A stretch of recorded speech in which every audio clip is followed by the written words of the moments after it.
Thank you, dear viewers, for staying with us. Welcome back to Nile TV's continued coverage of the Israeli state-sponsored terror attack on Qatar and the UN Security Council meetings on that issue. And with us now, live with the phone, is Mr. Ahmed Mostapha, the political analyst. Very good evening, or good morning, should I say, Mr. Mostapha. Thank you for staying up late. Mr. Mostapha, what did you make of the UN Security Council statement, official statement, and of the meetings and of the speeches of the attendees there, including the statements from observatory countries like Egypt? First of all, good morning, the audience. I think what happened in the Security Council, it was really something, scandalous for us as Arabs, frankly speaking. Because, I already heard the representative of the Zionist entity when he said that Qatar should, choose or should select between supporting Hamas or being attacked one more time. This is number one. Number two, the response of the Prime Minister or the Minister of Foreign Affairs of Qatar at the same time, which is weak enough, because he said that Qatar reserving the right to retaliate in the proper time. When? We need to know when exactly. And also he said that we are open to, peaceful, settlement and de-escalation. And we are welcoming the mediation. Mr. Mostapha, let me be clear that it was also stated when the right of retaliation or response came that the words legal, diplomatic, and political retaliation and response were mentioned. So it's obvious. It's within the framework of the legal, diplomatic, and political. And the political retaliation is working with this Zionist entity, this vague Zionist entity. Do you think it is okay? I think the right retaliation, this is exactly what Iran did, and they made them know what is the retaliation once 50% of the infrastructure of Israel was demolished. This is why they are now hesitant and cannot do something flagrant like this one more time with Iran, because it was really, really painful for them. Yeah. And never happened before at the history, not just before 1948, like what I hear from the... Never in the history happened like this before. Yeah. This is exactly what we need. And of course we should say that once Mr. Sisi in 2015, if you remember, when they talked to the GCC countries and told them we have to establish joint forces, the guys, they already went to Camp David, and they didn't listen to him. It was at the Arab Summit of Sharm el-Sheikh, I remember, at such time. Okay. So what do you expect? Nowadays, proving that what Mr. Sisi expected, it was truly right. Where is Deir Al Jazeera or Al Jazeera Shield, and why didn't act according to the attacks? Okay. So what is it? A lot of questions we should ask, the GCC countries. Otherwise, yes, there's Mr. going to be some Mostapha, sort of understood. conspiracy against Hamas or against, the resistance, especially the Palestinian resistance as well. Understood. So what is it that you expect or want to see from the upcoming Sunday, Monday Arab Islamic Summit in Doha? Complete boycott with Israel, kicking the ass of all the Israeli representatives of diplomats from the Arab countries, especially the GCC, and boycott and just to make void all normalization agreements they made with them, and stop fueling them with the proper oil. Because we know that the three countries of them, I don't want to name any of them, they already fueling them despite all the atrocities that are taking place over our people in Gaza and in South Lebanon and in Yemen and in Syria. Unfortunately, we have to be more frank. If you want to just heal, the cancer, you have to root it off. And Israel and this Zionist entity is the cancer in our body, and we should root it off. Mr. Mostapha, what did you make of the words or speeches by the representatives of Russia, China, and France at the meeting? I mean, the Russian representative focused on the fact that Israel is only doing these atrocities because of American protection. The Chinese delegate focused on, you know, that the cycle of violence will only lead to more violence, and condemned the Israelis and talked about the two-state solution. And of course, France totally focused on its speech on the two-state solution as the only way forward for peace and stability. Exactly. If you hear unfortunately, I was hearing this session. Unfortunately, no one condemned, frankly, Israel or named Israel. They already condemned the attack or the attacks against Qatar. But who did this attack? Who is the criminal? Who did these attacks? Nobody mentioned it. That was one of the mistakes in any kind of recommendation or possible resolution or things like that, because we know the criminal, but at the same time we are not naming it. Yeah, you're talking about the statement. Especially the Europeans. And the Europeans yesterday and before yesterday, they gave some declarations already condemning the attacks against Qatar, and always just saying that Hamas is terrorist and Israel has the right just to do it. This is the real double standard in this regard. Of course, you're talking about the statement and not the speeches, because in the speeches, Israel was mentioned. Mentality and the Arab situation, but unfortunately, those GCC countries prefer just to having a shelter or taking a shelter via the country that already hit them, the United States, because don't tell me that this attack never happened without the full coordination and the fueling of the American aircraft fueling of this fleet that made the attacks on the territories of Qatar itself, because we watched the maps yesterday that was released or leaked. Okay, Mr. Mostapha, there is a sense now. First of all, do you think that Israel committed a big mistake by attacking Qatar? And the reason I'm asking this is because there seems to be a very angry Qatari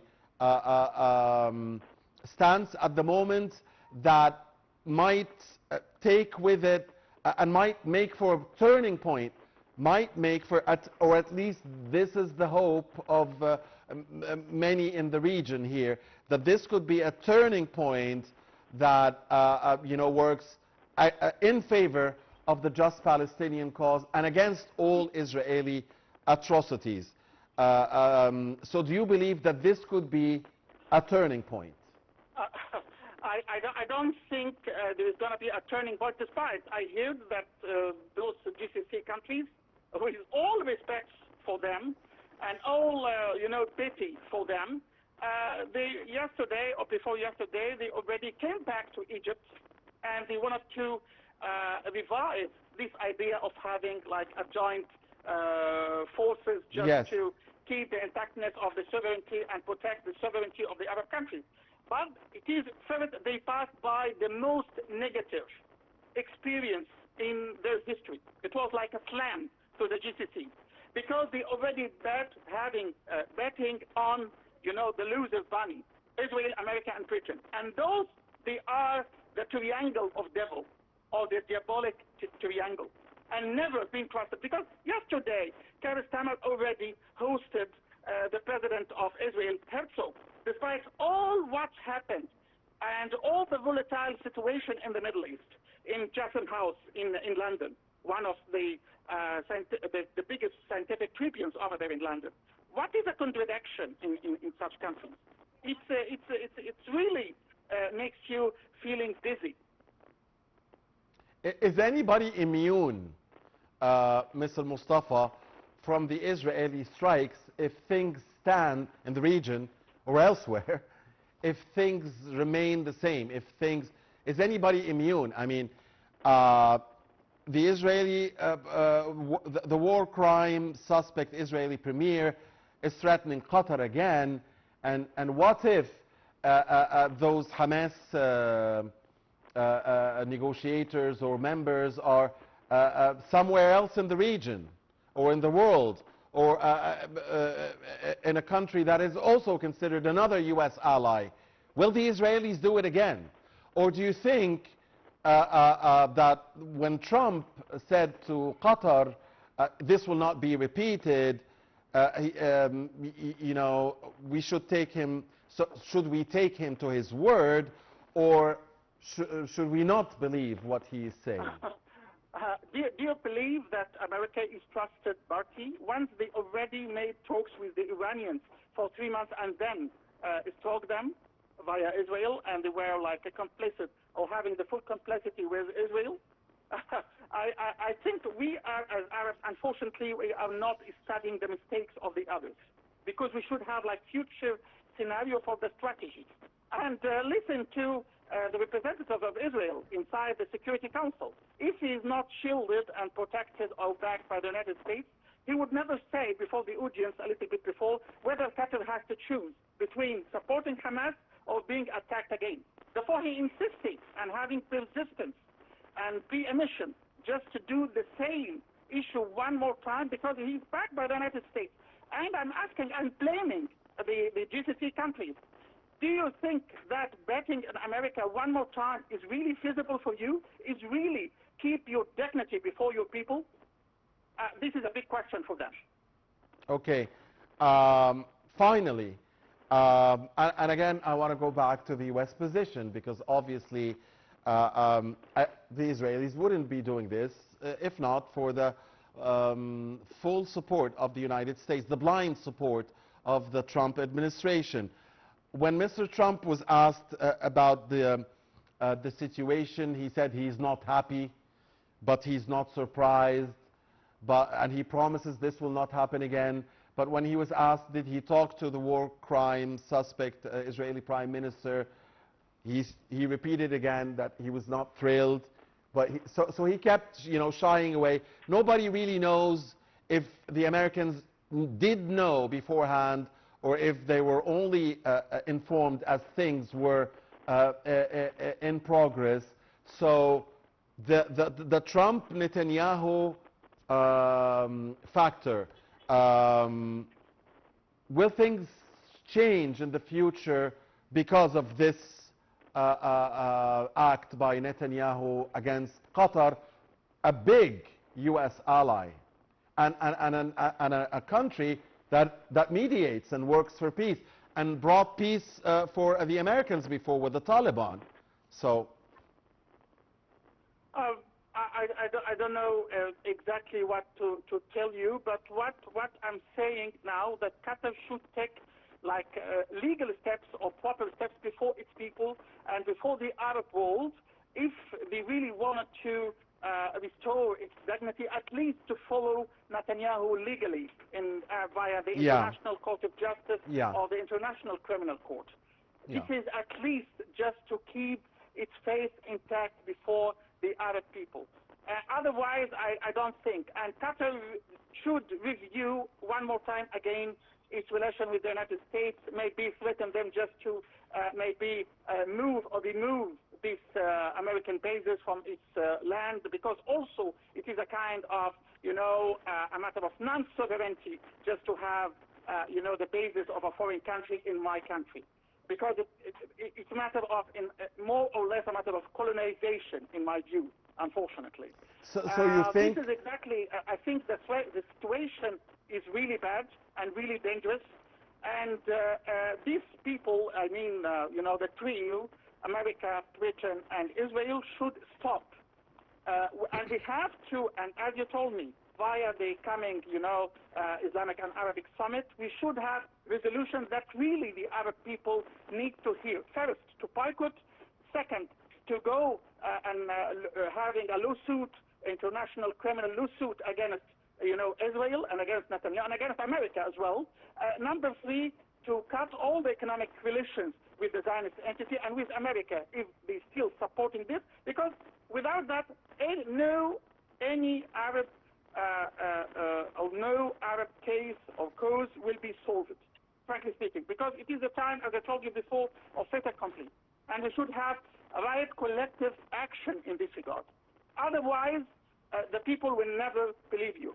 And please review our media, even if some of the dormant voices of the Gulf yesterday and before yesterday started to criticize the policies of the GCC. So you're saying, why all of this Gulf money, why all of this Arab Gulf money, why do we see it going to America? I mean, this should stop going to the Trump administration, right? I mean, all these promises about the $500 billion and blah, blah, blah, and all of this Arab Gulf money, it should stay here and it should not go to America, right? Totally right, because if I got from you, especially in this meeting, and Mr. Sisi, I have to salute him and send regards to him, because he went to Moscow, because if he was in Riyadh, I think the situation will be very bad for Egypt as well. But thank God that our president is wise enough, and he chose the proper path for the future of the world, just to be with the new powers, especially Russia and China and things like that.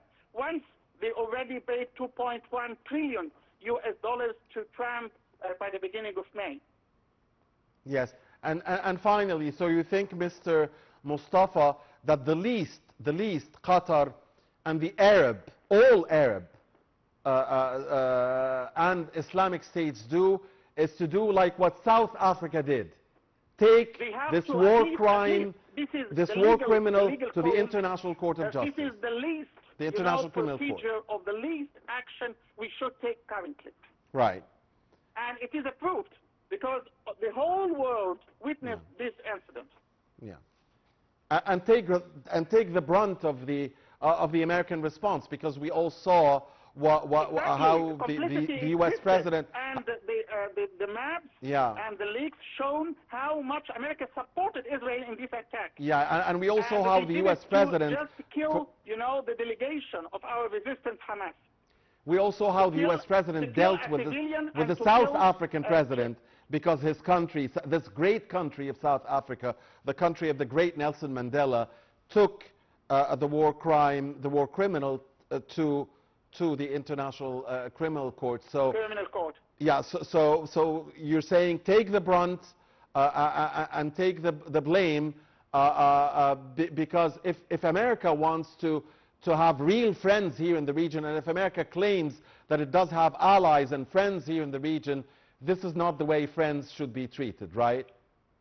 No, friendship shouldn't be with the United States, because the people who are covered by the United States, they are really exposed. Yeah, and if we stay friends, this is not the treatment. This is not the treatment. Thank you very much, Mr. Ahmed Mostapha, the political analyst, for your time and your insight. And dear viewers, that was all for Nile TV International's coverage of the UN Security Council meetings on the Israeli state-sponsored terror attacks on Qatar. But please do stay with us, because very shortly we'll be back with our top stories of the hour.